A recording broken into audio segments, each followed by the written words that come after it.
कभी कभी राजा अपने सिर से निकले शिंग का राज छिपाने के लिए नाई को फांसी पर चढ़ा देता था। उसका मानना था कि सिर्फ मरा हुआ इंसान ही राज छिपा सकता है, इसलिए जो भी राजा के बाल काटता कभी वापस नहीं लौटता। कुछ समय बाद राजा के बाल फिर बढ़ जाते हैं। सैनिक पूरे शहर में एक नया नाई ढूंढते हैं। आखिर एक बदकिस्मत लड़का इस काम के लिए चुन लिया जाता है। उसकी बूढ़ी माँ यह सुनकर टूट जाती है। विदा होने से पहले वह उसके लिए रास्ते का खाना बांध देती है। लड़का महल पहुंचता है। राजा अपनी टोपी उतारता है और उसके सिर पर लंबा शिंग दिखाई देता है। लड़का एक पल के लिए चौंकता है, लेकिन खुद को संभाल कर राजा के बाल काट देता है। काम पूरा होने पर राजा नई हेयर स्टाइल से खुश हो जाता है। वह लड़के को सोने का इनाम देने की बात करता है और पास रखे संदूक से सोना निकालने को कहता है। जैसे ही लड़का संदूक खोलता है, राजा उसे अंदर धक्का दे देता है। संदूक में सोना नहीं था, वह एक गहरी गुफा की ओर खुलता था। नीचे तेज बहती नदी में गिरकर लड़का बह जाता है। राजा को लगता है कि वह मर गया, लेकिन लड़का जिंदा बच जाता है। गुफा में चारों ओर हड्डियों के ढेर पड़े थे। लड़का बाहर निकलने का रास्ता खोज ही रहा था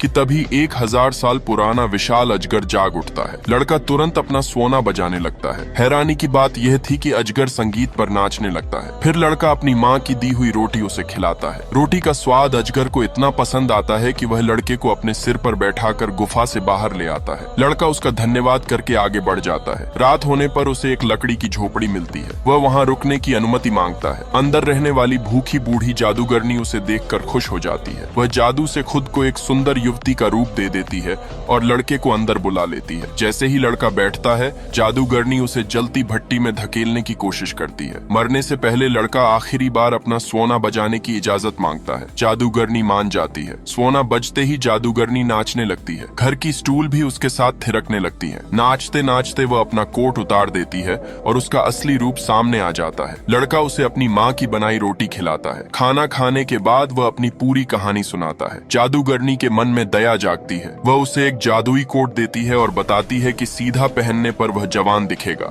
जबकि उल्टा पहनने पर बूढ़ा। लड़का महल लौटता है। इस बार वह बूढ़े नाई के वेश में होता है। राजा उसे पहचान नहीं पाता और बाल काटने का आदेश देता है। बाल कटने के बाद राजा फिर सोने का लालच देकर उसे संदूक खोलने को कहता है। लड़का संदूक खोलते ही चिल्लाता है कि अंदर सोने के ढेर पड़े हैं। ये सुनकर राजा खुद देखने दौड़ पड़ता है। मौका मिलते ही लड़का राजा को संदूक में धक्का दे देता है। गिरते समय राजा उसकी नकली दाढ़ी पकड़ लेता है। लड़का तुरंत अपना जादुई कोट उल्टा पहन लेता है और दाढ़ी गायब हो जाती है। राजा अंतहीन खाई में गिर जाता है। उसके बाद उसे फिर कभी किसी ने नहीं देखा।